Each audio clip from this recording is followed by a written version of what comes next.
Sejak tahun 2017 saya mulai membiasakan diri untuk melakukan Quran journaling. Setelah berlangsung beberapa lama, saya pikir ternyata saya kurang terampil untuk membuat jurnal yang estetik dan bagus. Kemudian saya mengubah kebiasaan itu jadi ya sekedar Quran study, dan sekarang mempelajari Al-Quran itu sudah jadi kebiasaan saya setiap sepekan sekali. Dan saya pikir hari ini saya pengen bikin semacam Quran study with me, karena belakangan ada beberapa teman, banyak ya sebenarnya, yang nanyain gimana sih caranya untuk tadabbur Al-Quran yang tanpa khawatir melakukan kesalahan ketika mencoba menafsirkan Al-Quran. Hari ini jadwalnya adalah tadabbur Quran surat Al-Ghasyiyah ayat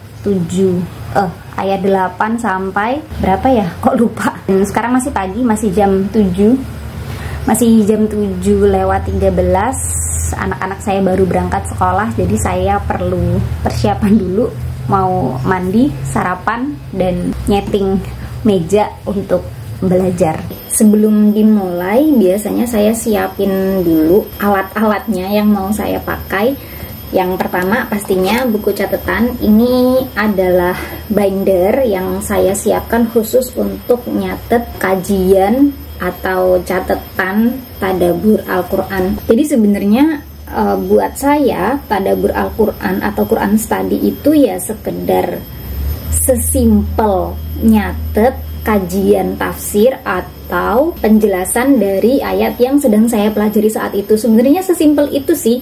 Makanya dulu tuh saya sering heran kalau ada yang nanya gimana sih caranya bikin catatan tadabbur gitu. Karena buat saya ya sesimpel itu apa yang disampaikan oleh ustadz atau ustazah di kajian tafsir yang menurut saya itu penting untuk saya ingat. Mungkin suatu saat saya perlu untuk recall atau murojaah lagi, itu yang saya catat di situ. Buku ini saya khususkan untuk juz 30.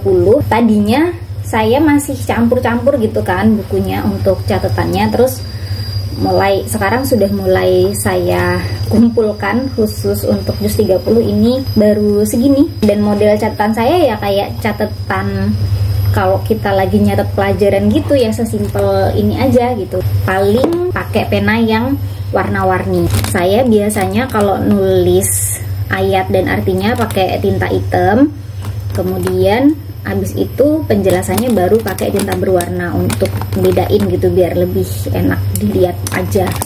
Kemudian sebelum mulai nyimak kajian tafsir, saya biasanya baca dulu tafsirnya. Di sini saya punya 3 kitab tafsir. Ini syarah tafsir Ibnu Katsir yang ditulis oleh Syekh Mubarakfuri juz 30, Sofwatut Tafasir. Ini saya ada lengkap, alhamdulillah dikasih hadiah sama temen. Yang ketiga saya punya tafsir juz amannya Syekh Yusuf Qardawi. Dan ini nggak harus sampai 3 begini ya, di internet juga sudah banyak banget tafsir-tafsir gratis yang bertebaran, kita tinggal cari di Google aja. Cuma saya personally agak kurang nyaman baca pakai internet atau baca PDF, jadi saya lebih suka kalau baca itu ya dipegang gitu bukunya. Sama ini yang wajib banget selalu saya siapin adalah Lughatul Quran. Ini adalah kamus dari lafadz-lafadz yang ada di dalam Al-Quran dan dijelaskan maknanya berdasarkan asal katanya. Sayangnya ini bahasa Inggris, tapi menurut saya ini bagus banget untuk ngasih kita konteks atau makna yang lebih mendalam dari sebuah ayat. Karena kadang kalau di terjemahan itu lafadznya beda tapi diterjemahkan ke dalam bahasa Indonesianya sama. Dan sebenarnya bukan berarti terjemahannya salah, tapi karena memang bahasa Indonesia itu masih belum sekaya bahasa Arab gitu kan. Jadi terkadang ada lost in translation di buku ini. Biasanya kalau ada kata-kata yang menurut saya ini kayaknya bisa punya makna yang lain deh, biasanya saya cari di buku ini. Dan ini aslinya PDF. Alhamdulillah waktu itu salah satu murid ngaji saya mau nyetakin ini buat saya. Saya kasih linknya juga di bawah kalau ada yang butuh. Untuk ini ada 4 jilid. Setiap kali saya mau tadabbur Quran study, ini selalu saya siapin. Udah sih sebenarnya itu aja. Kadang-kadang saya juga pakai stiker-stiker lucu lah biar catatan saya lebih enak dilihat. Koleksinya saya kumpulin di sini. Nah, untuk kajian tafsirnya itu bisa macem-macem sih. Yang paling sering saya simak itu adalah Ustadz Noman Ali Khan, kemudian Ustadz Abdullah Zain di Yufid, karena mereka yang paling lengkap ya kajian tafsirnya. Nah, sekarang saya sedang ngefollow salah satu ustadz dari Malaysia, namanya Ustadz Abdul Muin Abdurrahman. Ini beliau juga punya kajian tafsir yang rutin, dan kemarin di ayat 1-7 saya nyimak kajiannya beliau, jadi ya harus diselesaikan satu surat sama beliau terus.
Jadi kalau di buku-buku tafsir ini, dari 3 tafsir yang saya baca, penjelasan tentang ayat 8-16 ini nggak terlalu panjang lebar, karena memang cukup jelas sih ayat-ayatnya sendiri menggambarkan tentang keadaan penghuni surga nanti.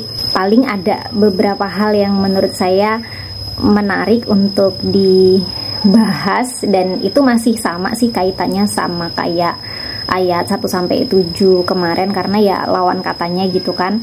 Cuma kita simak dulu gimana penjelasan di kajian tafsirnya.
Hari ini saya akan belajar ayat Al-Ghasyiyah ayat 8 sampai 16. Sebelumnya, pekan lalu berarti ayat 1 sampai 7 kan. Nah, di bagian itu tuh ada yang menarik menurut saya. Di ayat 2 itu kan lafadznya wujuhu yauma idzin khasyiah, dan khasyiah itu secara bahasa asal katanya khusyuk. Kalau kita sekarang di dunia memaknai khusyuk itu kan sesuatu yang bagus ya untuk orang-orang beriman. Kita diwajibkan khusyuk dalam beribadah gitu. Tapi ternyata nanti di akhirat orang-orang yang khusyuk itu justru adalah orang-orang yang bermaksiat kepada Allah, yang tidak beriman. Kemarin Ustadz menjelaskan bahwa khusyuk untuk di dunia itu untuk orang-orang yang beriman, dan khusyuk di akhirat itu untuk orang-orang yang li ghairil mu'minin, untuk orang-orang yang tidak beriman. Kemudian ada lagi tentang makanan dan minuman orang-orang yang menghuni neraka. Nanti di neraka orang-orang itu akan merasa lapar, tapi dikasih makanan dan minuman yang gak akan bikin kenyang. Kemudian beliau menjelaskan sementara orang-orang yang ahli surga itu nanti mereka akan makan terus tapi nggak kenyang-kenyang. Terus beliau tuh nanya, jadi menurut kalian untuk apa ahli surga itu dikasih makan tapi mereka nggak kenyang gitu, nggak merasakan kenyang? Beliau bilang bahwa makanan untuk ahli surga itu bukan untuk membuat kenyang memang, tapi untuk membuat nikmat. Penjelasan beliau itu akhirnya membuat saya berpikir ternyata makan itu kalau di dunia tujuannya bukan cari yang enak gitu, tapi untuk mengisi perut gitu. Sementara untuk menikmati makanan itu nanti di surga gitu, bahwa tujuan kita makan tujuan ahli surga nanti makan di surga itu adalah untuk memanjakan lidah, bukan untuk mengisi perut. Istilah memanjakan lidah itu ternyata untuk nanti di surga gitu. Makanya Ustadz Budi Ashari ya pernah mengatakan bahwa kita itu sekarang justru yang mudah dibikin susah, dan sebaliknya orang makan aja sekarang tuh dibikin susah gitu, banyak aturan dan seterusnya. Sementara padahal untuk orang beriman itu makan itu ya cukup untuk menegakkan punggung supaya bisa tetap beribadah gitu loh. Balik lagi ke yang khosyiah itu tadi, memang ternyata apa-apa yang terlihat menjadi sebuah kenikmatan di dunia yang kayaknya kok terlarang ya untuk orang Islam, ternyata itu disimpan loh sama Allah nanti untuk di surga. Kayak misalnya orang Islam gak boleh minum arak, nanti di surga ada gitu, dan itu jauh lebih nikmat daripada apa yang ada di dunia, memanjakan lidah untuk makanan. Dan sebaliknya juga kita disuruh khusyuk di dunia supaya nggak perlu khusyuk lagi nanti di akhirat, karena nanti wajah-wajah kita tidak khusyuk di akhirat. Di ayat 8 ini nanti insya Allah akan dijelasin sama ustadznya. Bagi orang yang khusyuk di dunia, maka dia pasti akan khusyuk di akhirat khusyuk, yaitu dia akan merasa bersalah, dia akan rasa hina.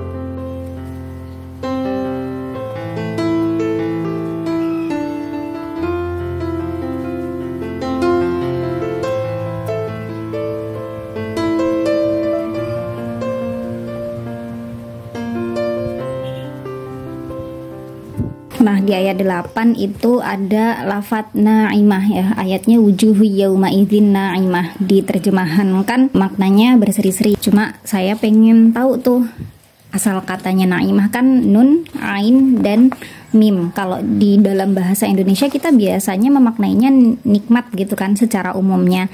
Nah, kenapa kok bisa jadi berseri-seri? Saya pengen tahu. Di sini halaman nun, ain, dan mim, halaman 137.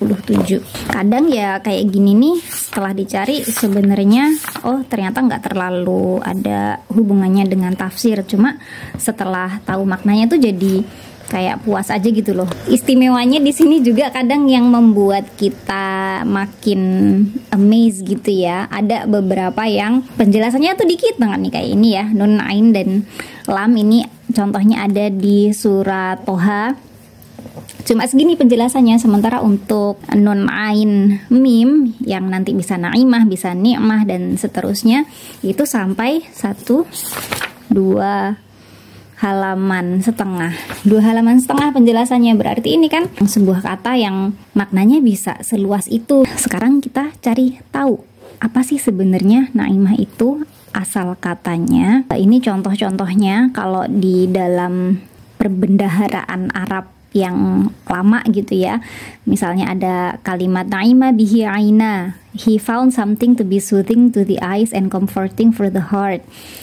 Nah, secara umumnya nikmatun artinya every facet of social life being soft or easy, delightful, happy, high, and away from any difficulty or misery. Contoh-contohnya dipakai di ayat-ayat apa aja, dan secara umum maknanya itu apa di setiap ayat itu. Kemudian ada juga penjelasan perubahan katanya di sini. Ini kalau jadi nikmah artinya menjadi mental benefits as well as physical, and also to mean physical health and cleanliness. Buat saya ini menarik banget karena kalau sudah dapat penjelasan maknanya secara bahasa itu bisa ngebantu saya untuk meluaskan imajinasi saya terhadap penggambaran dari ayat yang sedang saya pelajari itu.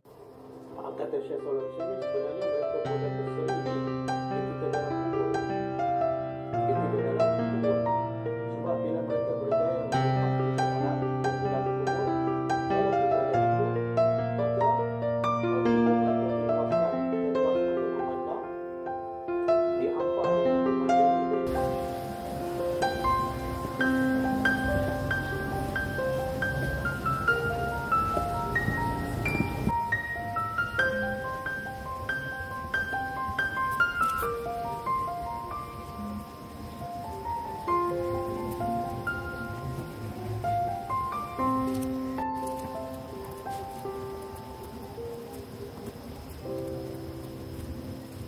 Baru di ayat 9. Di sini kan ayatnya lisa ayah rodiyah. Mereka senang karena usahanya. Dan kalau ustadznya menjelaskan sebenarnya yang senang atau yang ridho di sini bukan cuma mereka sendiri, tapi juga Allah gitu. Jadi nanti di akhirat kita merasa ridho dengan amalan-amalan yang sudah kita kerjakan di dunia karena ya puas gitu ya, karena ternyata amalan itu semuanya bermanfaat gitu untuk kita. Maka pesan beliau adalah beramalah untuk membuat Allah ridho gitu, jangan cari ridhonya manusia. Lalu amal yang membuat Allah ridho itu apa aja sih? Nah, itu ada di surat Al-Lail ayat 5 dan 6 itu nanti ada kajian tafsirnya sendiri yang cukup panjang tentang ayat itu, dan ini lagi di murojaah di-mention ulang sama ustadznya, dan saya juga sudah pernah di Al-Lail, catatannya juga ada di sini dan cukup panjang. Serunya belajar Quran Study itu kayak gitu, satu surat itu nanti tafsirannya ada di surat yang lain. Makanya kenapa bukunya jadi satu begini tuh jadi enak gitu loh.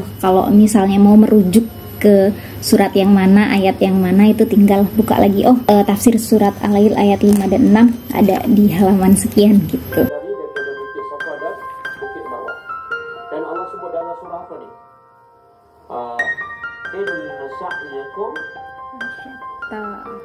Inna sa'yakum lasyatta. Sesungguhnya sa'ya, usaha kamu, kerja kamu, lasyatta, pastilah berbagai. Surah apa nih?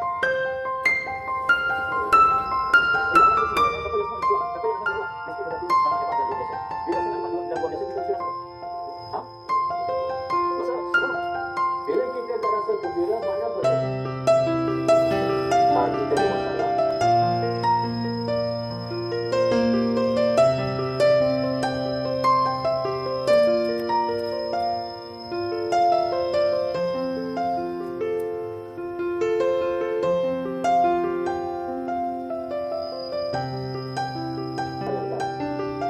Kalau sengketa ada tak nak tahu apa saya, sebenarnya boleh dalam. Orang tak boleh saya. Walaupun ustaz kan. Satu, sebab kita tak akan boleh lagi. Yang kedua, apa pun sedang kita dunia. Itu belum hujan, itu ada matahari, ada bulan lah. Tapi ada bulan. Ada di ayat ke-10 fi jannatin aliyah. Saya tuh sukanya sama beliau ini. Beliau kalau kajian itu sambil diskusi, sambil dialog sama jamaahnya gitu. Jadi kadang beliau ngelempar pertanyaan, terus jamaahnya tuh kadang jawabannya tuh yang ngelantur kayak kita kalau lagi sekolah gitu loh. Di surga itu nanti nggak ada langit gitu. Ayatnya kan fi jannatin aliyah, mereka ada di dalam surga yang tinggi. Kenapa nggak ada langit? Karena kita memang sudah ada di atas langit gitu, dan juga kita nggak butuh langit.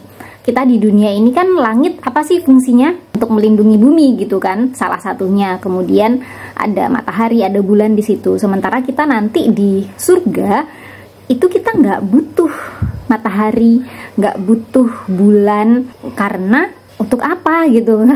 Kalau matahari dan bulan di bumi kan ini fungsinya untuk menjaga keseimbangan bumi, keseimbangan alam semesta supaya berjalan sesuai dengan mestinya gitu kan. Sementara nanti di akhirat itu sistemnya udah nggak kayak gitu lagi. Kita nggak butuh malam di sana. Karena apa? Kalau malam di dunia itu tujuannya kan untuk biar kita bisa tidur, bisa istirahat. Di surga kita nggak butuh istirahat, nggak butuh tidur gitu. Jadi nggak perlu ada malam. Hal-hal semacam ini yang saya sih ya dulunya nggak pernah terpikir sampai sejauh itu gitu, mikirin surga dan neraka. Tapi ketika sudah dijelaskan sama Ustadz seperti ini, jadi makin rindu gitu. Makin penasaran gitu. Surga itu bener-bener yang kayaknya kok indah banget gitu loh. Kita ditawarkan, kamu nak rumah yang mana? Rumah banglo yang besar atau rumah pasir? Manusia pergi dulu rumah pasir yang laki-laki. Dia baru dapat. Okey. Tadi kalau ada bulan datang, di surga dalam surga yang sama. Nanti kita sebut dia sampai. Okey. Baik. Surga dalam surga sama saya dulu, sama sebut saya sama. Orang sudah dulu. Kita dengar kata yang sia-sia. Yang tak ada beda. Betul? Ada yang di mana? Hah? Lalu kita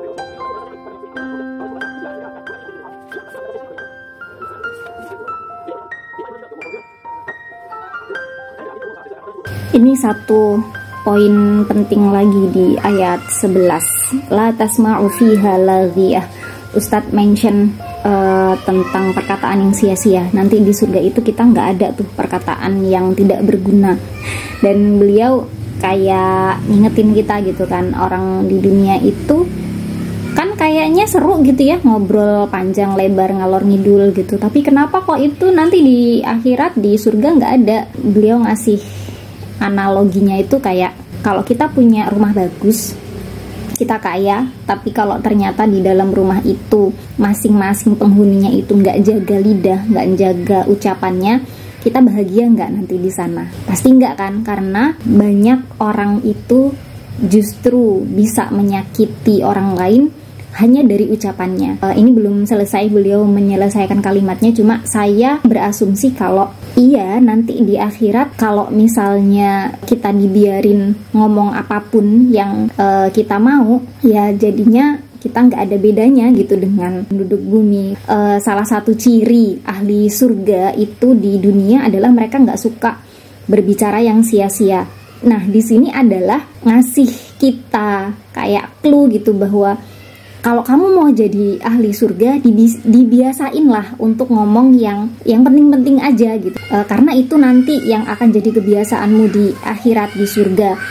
Tapi kenyataannya apa? Manusia di dunia itu seneng banget kan ngomong, apalagi kita perempuan, seneng banget ngomong sesuatu yang gak ada gunanya. Bahkan ketika itu gak berdosa. Ya ngobrol sama teman, bercengkrama sama saudara itu kan mubah ya, boleh gitu. Tapi dan gak dosa gitu. Tapi kalau kebanyakan itu menjadi sia-sia gitu. Jadi memang gak dosa, tapi juga gak ada pahalanya. Sementara menjadi muslim itu prioritas utamanya itu adalah nyari pahala. Kalau dikaitkan dengan hadis-hadis dari Rasulullah yang beliau sering banget berpesan sama kita untuk jaga lidah, lebih baik diam dan seterusnya, jadi pengingat banget gitu bahwa nanti di surga itu kita nggak akan ngomong sesuatu yang sia-sia. Jadi buat saya pribadi gitu, jadi pengingat untuk nggak terlalu banyak ngomong, padahal dari tadi ngomong terus. Oke, lagi nih tentang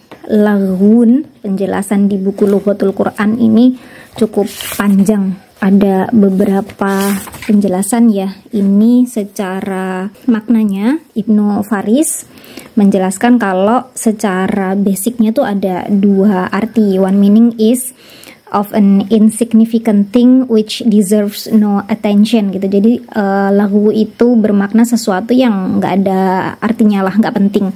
Kemudian second meaning is the prominence or ubiquity. Ini nanti saya perlu cari di kamus artinya apa. Talk about it all the time gitu. Jadi mungkin secara umum maksudnya adalah kebiasaan untuk ngomong sesuatu itu ya terus menerus gitu, ngobrolin sesuatu yang nggak berhenti-berhenti, mungkin kayak gitu ya. Kemudian ada lagi Khalil says that laghu is a speech that comes out without thought gitu. Jadi orang yang kalau ngomong tuh nggak pakai mikir dulu gitu. Nah, yang menarik adalah di bagian bawah penulisnya itu menjelaskan tentang ini pesan.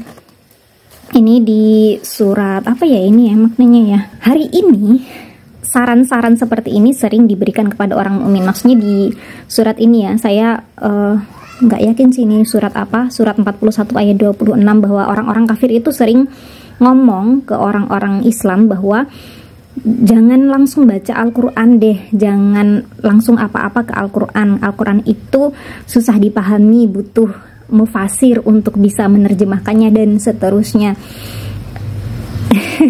Jadi ini kan, they are advised not to go directly to the Quran but to other books.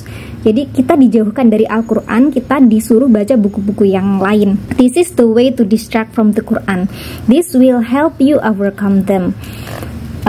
Because if the people ever hear the Quran, then they will never be satisfied with your self-created religion. Karena kalau kita sudah dapat manfaat dari Al-Quran, kita nggak butuh lagi tuh penjelasan-penjelasan atau ideologi-ideologi yang lain. Makanya orang-orang kafir selalu berusaha menjauhkan umat Islam dari Al-Quran. Dan lebih ekstrim lagi, penulisnya menjelaskan, as such, anything, any talk, any concept, any thought, any deed, any ideology that keeps men away from the Quran is laghu.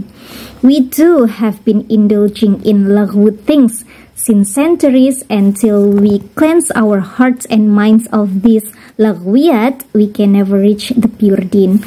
As a consequence, people will never benefit from the teachings of the Quran.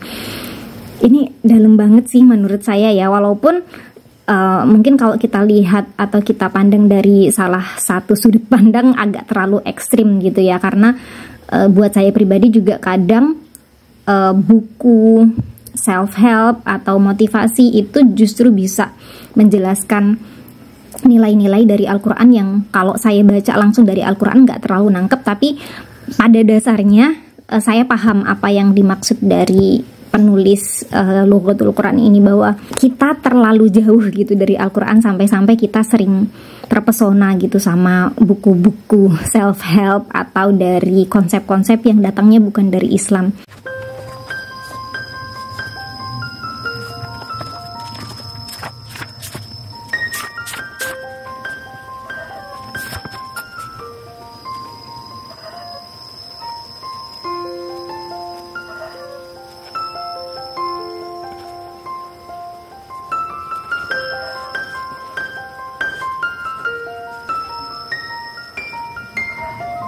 Sekarang kita ke ayat 12 dan 13 ya. Kalau yang ayat 12 mungkin saya juga catatannya nggak terlalu banyak, bahwa di dalam surga nanti ada mata air yang terus mengalir. Paling yang istimewa itu adalah keadaan airnya itu yang tidak putus, selalu bersih, dan ngalirnya itu semau kita. Itu ada penjelasannya di surat Al-Insan di ayat yufajjirunaha tafjiro. Nah, yang di ayat 13 ini fiha sururum marfu'ah, di situ kan terjemahannya dipan-dipan ya.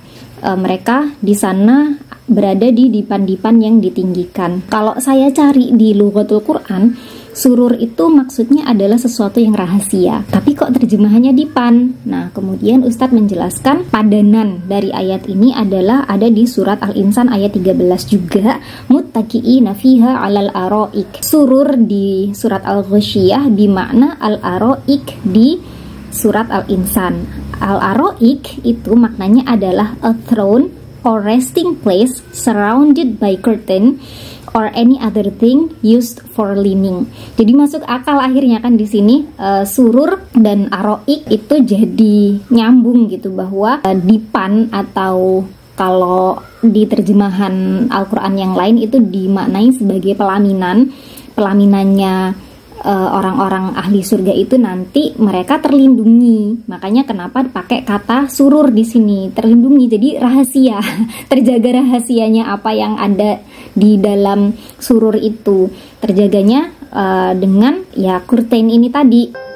Dia daripada buat pihak jadi mana buat. Sebenarnya makna sibuk dengan kerja, bukan sibuk dengan cucu dah. Sibuk dengan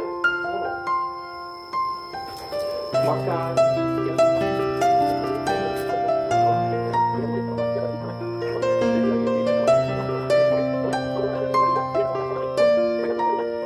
Isteri-isteri mereka. Kemudian juga benda ni, tengok apa yang nak tunjukkan. Yang perempuan sabar-sabar, saya nak orang ayat Quran ni, bila ayat saya tadi. Kalau tak yakin pada ayat Allah, tak boleh masuk surga. Mereka dengan isteri-isteri mereka ada taruh di atas. Kenapa dipan-dipan ini fiha sururum marfu'ah ditinggikan?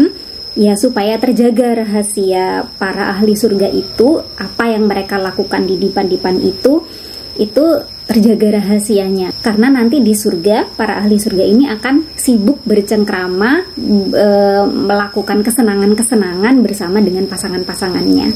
Satu lagi alasan kenapa pelaminan-pelaminan ahli surga itu nanti ditinggikan, salah satunya adalah karena memang Allah menciptakan manusia itu nalurinya suka sama tempat-tempat yang tinggi. Kayak kita di dunia aja suka gitu kan kalau jalan ke gunung, atau misalnya promosi rumah tuh misalnya di pegunungan, itu biasanya jadi nilai plus yang dijadikan bahan marketing gitu kan.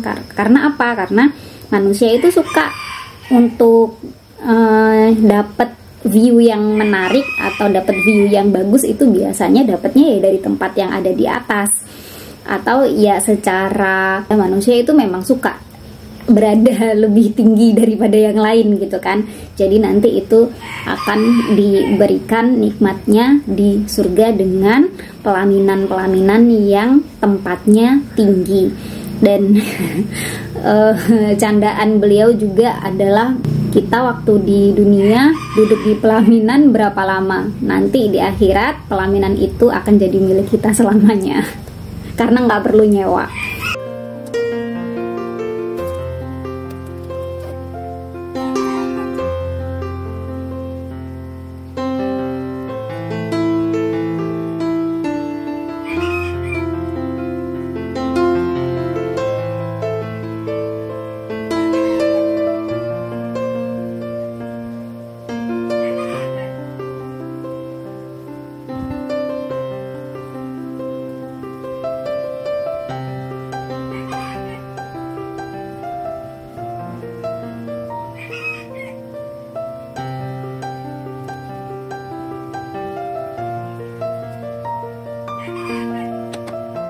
Wa akwabum maudu'ah, akwab asal katanya kubun, artinya cup with no handle.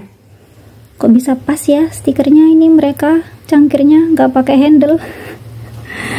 Nah kalau di ayat ini akwab itu maknanya adalah it has been used for such cups, mungkin cangkir-cangkir yang sudah biasa dipakai atau gimana. Mudah-mudahan nanti ada penjelasannya sama Ustadz. Maudu'ah artinya dia ditaruhnya deket atau mudah diambil atau siap diambil gitu kalau nggak salah. Sudah selesai sampai ayat 16. Yang ayat 15 dan 16 itu tadi tentang bantal-bantal sandaran yang tersusun, wa namarikum masfufah, dan yang 16 wazarabiyyu mabsusah ini menjelaskan bahwa nanti bantal-bantal ahli surga itu selalu tersusun rapi. Bayangkan kalau kita di rumah gitu misalnya, bantal-bantal kursi atau di tempat tidur kita itu berantakan, kan tetap nggak enak dilihat gitu ya. Jadi